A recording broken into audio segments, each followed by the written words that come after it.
From Fox 8 Sports, this is the Overtime Podcast. From the Fox 8 Studios in New Orleans, the Fox 8 Overtime Podcast, I'm Vasilios, that is Sean Fazende. Remember to like, subscribe, rate, and review. You guys can find us wherever you listen to and watch your podcast. If you're watching on YouTube, hit the little bell notification button right there. You get notified every time we upload a new podcast. Sean Fazende, welcome back to New Orleans, brother. Yeah, Happy New Year to you. Happy New Year to everyone out there watching this podcast. Thank you for your support of this podcast. Love us or hate us, we're going to be here, and your support obviously means a lot to us. And 2024 has arrived. The closure of 2023 and the start of 2024 in Tampa was good if you're a Saint or LSU fan. And I got back from Tampa. This is why we're doing the pod on Tuesday, because I got back late Monday night. This is why we're doing the normal Monday pod on a Tuesday. It's a little different road trip for me, just given the coincidence or the way the schedule lined up with Saints and LSU. But nonetheless, glad to be back and glad for our first podcast of 2024. All right, so your trip to Tampa. Yeah. Started off with the Saints beating the Buccaneers at Raymond James Stadium, ended with the LSU Tigers taking care of business against the Wisconsin Badgers in Raymond James Stadium as well. Let's start off with the Saints game. How was that experience over there? Yeah, look, first off, just for me personally, everybody's got their tastes and what they prefer when they go out of town or for business trip, whatever the case may be. I go to Tampa every year with my duties here at Fox 8 and my duties here covering the Saints. It is, considering I go there every year, it's probably my favorite stop on the NFL circuit, just because logistically it's perfect. I mean, you get in, the airport is there, the hotel is right across the street from the airport, the stadium is 6 minutes away from the airport. There's a lot of cool stuff right there on way to the stadium. There's a lot of restaurants right there. So I just think it's a first off, everybody living in Tampa wants to live in Tampa. So I think the people are generally in a good mood.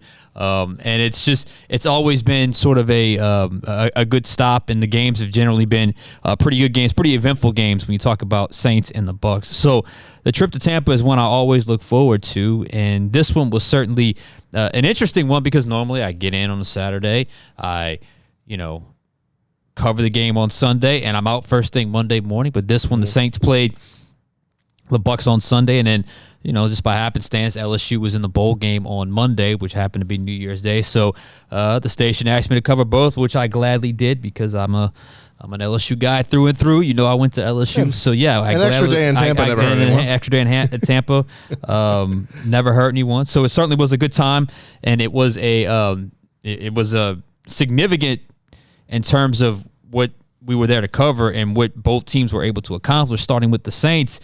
Look, man, that was probably one of their most complete games of the season. Backs against the wall, had to have it, and they came out and completely outplayed, outcoached, outclassed the Bucs. The Bucs look like they party for New Year's a day early. I mean, they look so flat, and the Saints look so sharp and so in command and in control, and they really just it really boiled down to they were more prepared and ready, and it looked like the Bucs had kind of enjoyed that 4-game win streak a little bit. So the Saints went in there, took care of business, and obviously held on to their playoff dreams for one more week into the season finale, obviously, coming up this Sunday against Atlanta. So the first part of the trip was nice, because we were there to cover the Saints, and we didn't know what to expect. Right. I mean, coming off the LA Rams game, knowing it was do or die, how would they respond? And you got to give them credit. I know I even wrote about this in the blog. I know there was kind of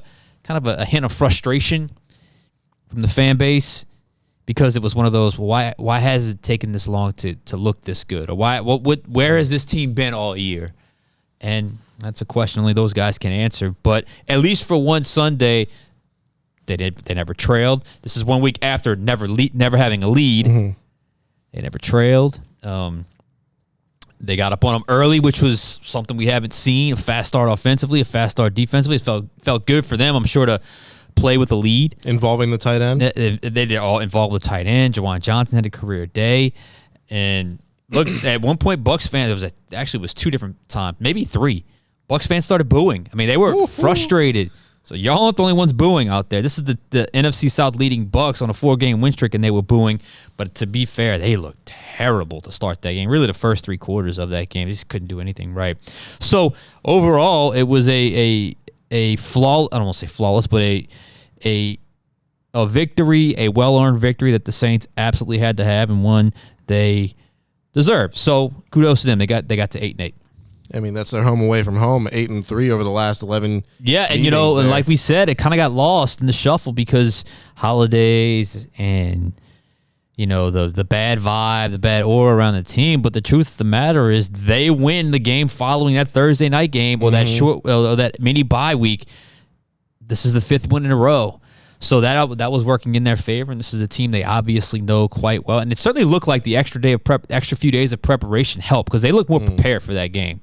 So, first stop was pretty good, and the first wing of the trip was good to close out 2023 with the Saints win.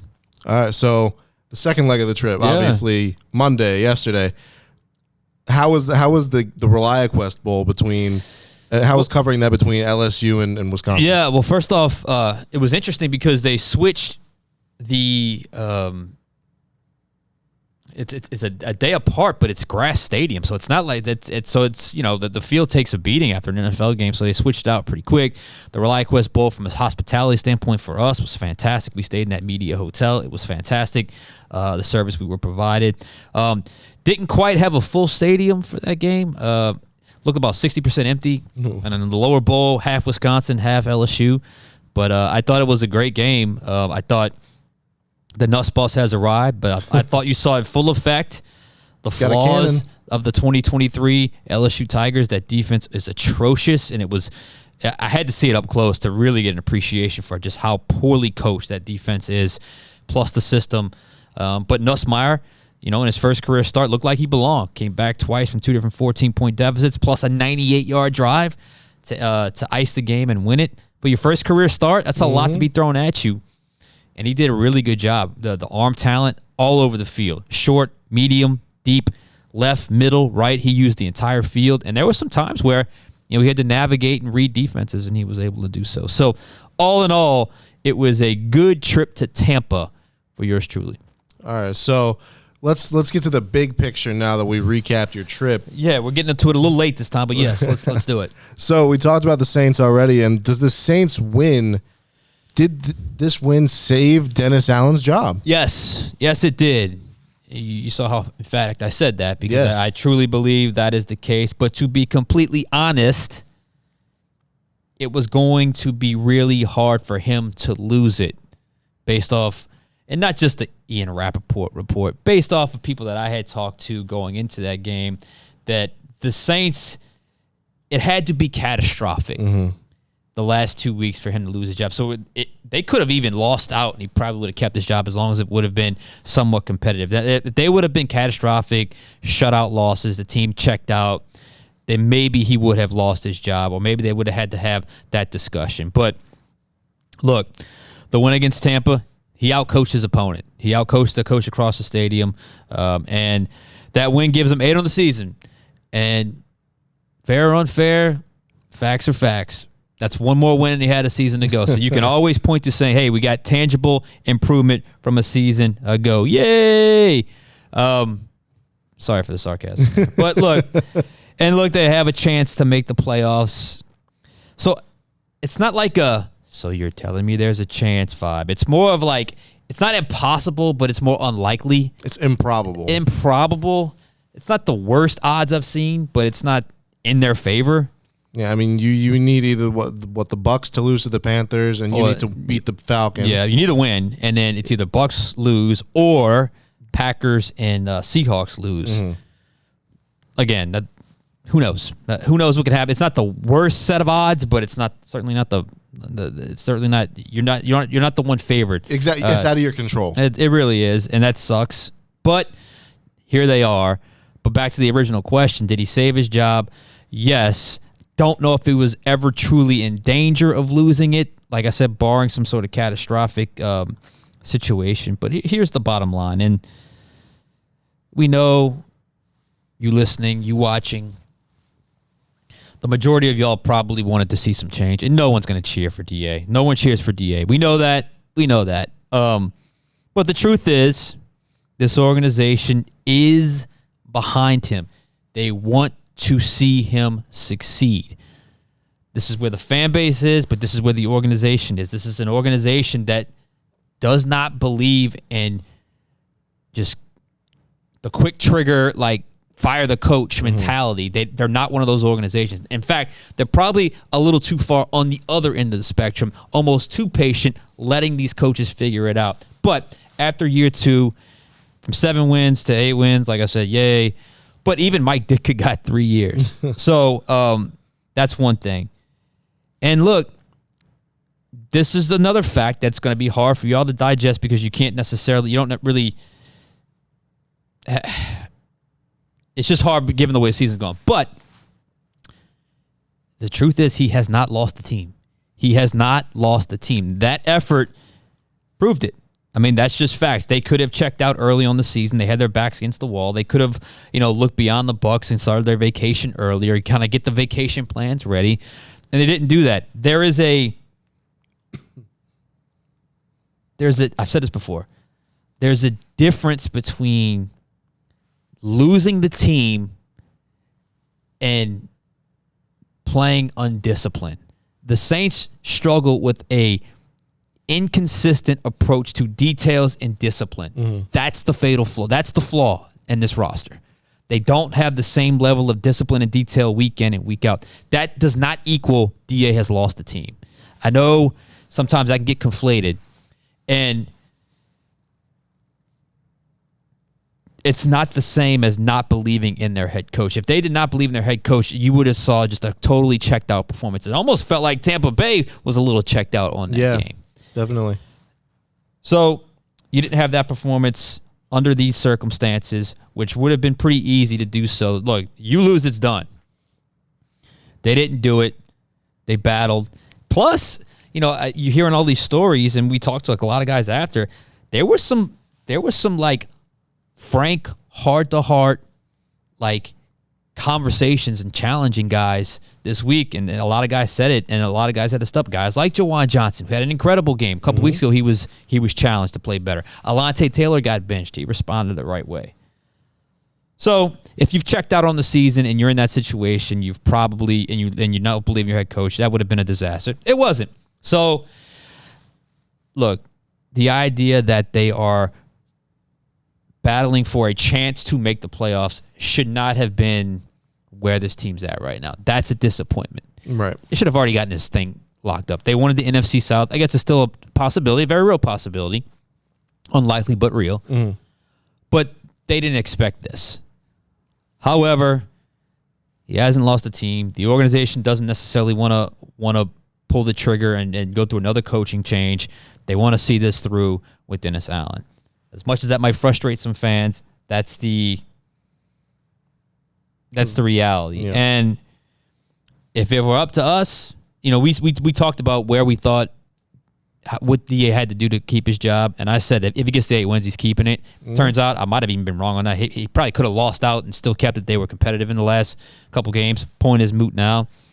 And I believe, though, given the schedule, the roster, what you invested, I would have been much more okay with make the playoffs, or we got to look at our options, but it doesn't sound like that's going to even be the case.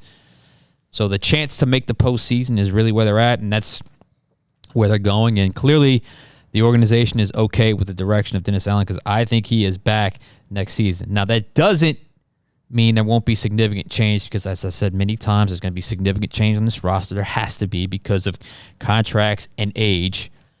But I still think there's going to be significant staff changes regardless of how this season plays out. And I'll be very curious what this next game against Atlanta and how things play out, who ends up on the chopping block, so to speak. Because I know that the big thing is, and the easy target is Pete Carmichael, but if they finish out playing pretty good offensively like they have been, and somehow they sneak into the playoffs, does that change things?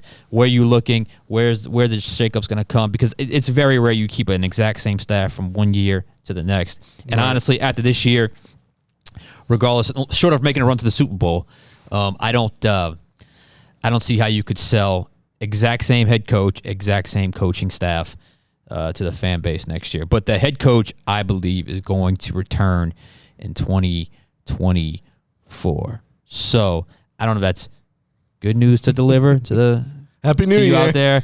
Bad news. It just is what it is. And your New Orleans Saints are battling for a playoff spot at the regular season finale against Atlanta. I think they're going to play well against Atlanta because this is not the same as not being able to deal with success. They're still in the same boat as in their backs against the wall. And they have responded fairly well this year to adversity. They just haven't handled success well. So I think they'll play well this week, but I think outside forces which they can't control might not work in their favor. Now, I was mistaken in saying that. Oh, so a few weeks ago when we talked about the remaining 4 games, the Rams obviously won. The Saints then beat the Giants. They took care of business with the Buccaneers. You thought they could lose this game. I, on the other hand, thought they would beat the Buccaneers and they would lose to the Falcons. So that's still very much in play there, and I'm sure we'll talk about it a little bit absolutely. more. It's still very much in play. Yeah, the dome hasn't really been a dome field advantage this and that's a season. great point because I don't know how it's going to look. I mean, if you're a Saints fan, we had this pod about a week or 2 ago. Should you want your team to make the postseason? Yeah. If I were a fan, yes. So if I'm a Saints fan, is this the one you finally get back to the dome for? What else do you have season tickets for? If not, I mean, is it a chance to go to the postseason against your biggest rival? I say yes, and I do think this coaching staff is coming off of probably their best coaching performance of the season. Again, it's not going to change a lot of minds. Everyone kind of has their mind made up when it comes to Dennis Allen, but this is where the organization currently is. All right. Any final thoughts as we head into the new week of the NFL season? We'll be back. We'll be back tomorrow, obviously, because tomorrow's our Absolutely. normal Wednesday pod. We'll get a vibe of what's happening in the locker room, and then look, man, it's the season, man. It goes. It takes these twists and turns. I think of all the storylines we've had and all the directions we've been led to, and then the regular season stops this week. So we'll count the wins and losses when it's finally done, and we'll see where the Saints team is at. All right. So we'll be back again tomorrow, Wednesday, for our normal Wednesday pod. For Sean Fazende, I'm Vasilios. We'll catch you guys next time.